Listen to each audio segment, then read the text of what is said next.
Bank of Canada ने एक और रेट कट अनाउंस किया आज 25 बेसिस पॉइंट, और जो ओवरनाइट रेट है वो आ गया है अब 3% पे, जो कि pretty मच एक्सपेक्टेड था, हर कोई एक्सपेक्ट कर रहा था। लेकिन उन्होंने जो दूसरी अनाउंसमेंट की है वो ये की कि जो QT क्वांटिटेटिव टाइटनिंग का जो प्रोग्राम था वो अब वो एंड कर रहे हैं। अगर आपको नहीं पता तो बेसिकली वो बॉन्ड परचेजिंग प्रोग्राम होता है जिसमें बैंक ऑफ कनाडा मज़ीद बॉन्ड्स बाय नहीं कर रहा होता, और जो एग्जिस्टिंग बॉन्ड्स होते हैं वो जब वो मैच्योर हो जाते हैं तो फिर वो दोबारा से रिन्यू नहीं होते, वो दोबारा बैंक ऑफ कनाडा की गवर्नमेंट ऑफ कनाडा के पास चले जाता है।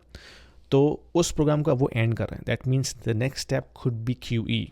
ओके, और QE आपको पता है 2020 में उन्होंने किया था तो क्या हाल हुआ था। तो इन्होंने ये चीज़ एक्नॉलेज की है कि भाई जो कैनेडियन इकॉनमी है वो ग्लोबल इकॉनमी से भी काफ़ी पीछे, यानी कि एक तो हम बात करते हैं ना कि US इकॉनमी से हम पीछे हैं, लेकिन ग्लोबल इकॉनमी से भी पीछे हैं। यानी कि अगर आप G7 कंट्रीज़ की इकॉनमिक ग्रोथ देखते हैं और उनकी फोरकास्ट देखते हैं तो Canadian economy is lagging behind. जो ग्लोबल GDP ग्रोथ फोरकास्ट है फॉर द नेक्स्ट 2 ईयर्स वो है 3%, और कनाडा की जो फोरकास्ट है फॉर द नेक्स्ट 2 ईयर्स वो है 1.8%। तो काफ़ी पीछे लैग कर रहा है Canada from economic growth perspective.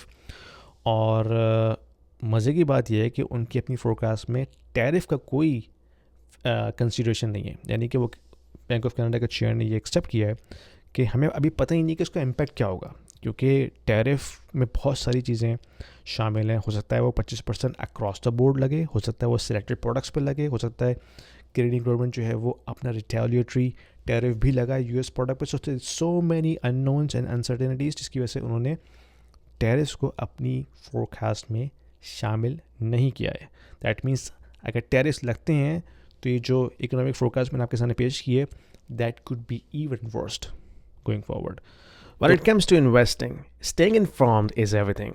That's why I've been diving into Momo. It's got some tools that are pretty useful for navigating today's market. For example, Momo gives you free access to real-time level 2 market data, advanced charting tools, and professional grade research. The kind of stuff that you usually pay extra for on another platforms, like Questrade. And let's not forget the low FX fees.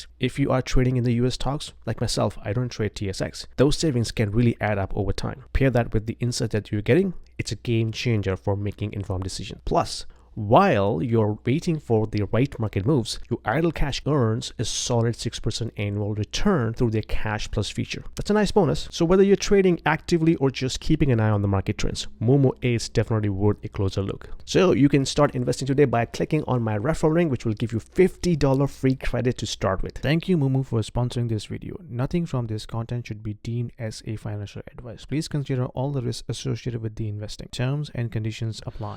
तो tough news है भाई, बहुत हालात tough हैं, क्योंकि इस news के बाद से ही कैनेडियन डॉलर टैंक कर गया दोबारा से अगेंस्ट US डॉलर। और 2024 में अब तक 7% हम लूज़ कर चुके हैं अपनी परचेजिंग पावर अगेंस्ट USD। यानी कि अगर आपके बैंक में $1,00,000 रखा हुआ था, आप उसमें से $7,000 पुफ कर चुके हैं just because of currency fluctuation. तो ये सिचुएशन है भाई, और फोरकास्ट भी बहुत गंदी है। तो क्या करें अब हम इंडिविजुअल लेवल पे भाई, अपनी इन्वेस्टमेंट्स करें अच्छी जगह पे। एक तो अगर आपके पास कैश शॉर्ट टर्म में है जिसको आपने यूज़ करना है शॉर्ट टर्म के अंदर, तो आप उसको USD में रखें जितना हो सकता है, या GIC में रखें, एटलीस्ट कुछ तो रिटर्न मिलेगा आपको उससे। या अगर आपने लॉन्ग टर्म के लिए कैश यूज़ नहीं करना है तो उसको इन्वेस्ट कीजिए, म्यूचुअल फंड में डाल दीजिए, किसी ETF में डाल दीजिए, क्योंकि ये म्यूचुअल फंड्स ETF ये बहुत लेस वॉलेटाइल होते हैं।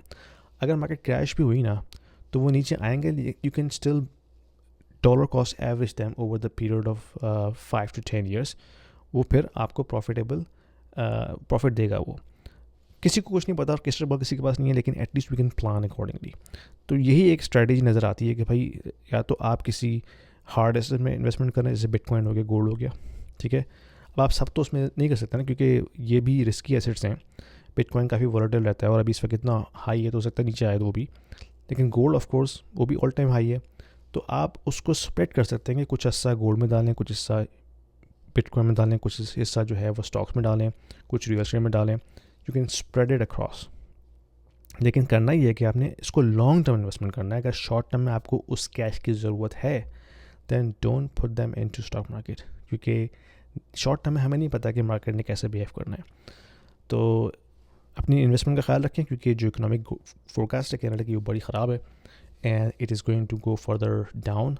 अगर टैरिफ आते हैं तो और भी मामला ख़राब हो सकता है. Anyway, पसंद आया वीडियो शेयर कीजिए, लाइक कीजिए और सब्सक्राइब जरूर कीजिएगा. Thank you. You are interested in reading about these topics like macroeconomics, financial markets, what's happening with the geopolitical situation, what's happening with interest rate, monetary policy, Federal Reserve, ECB, China, Japan.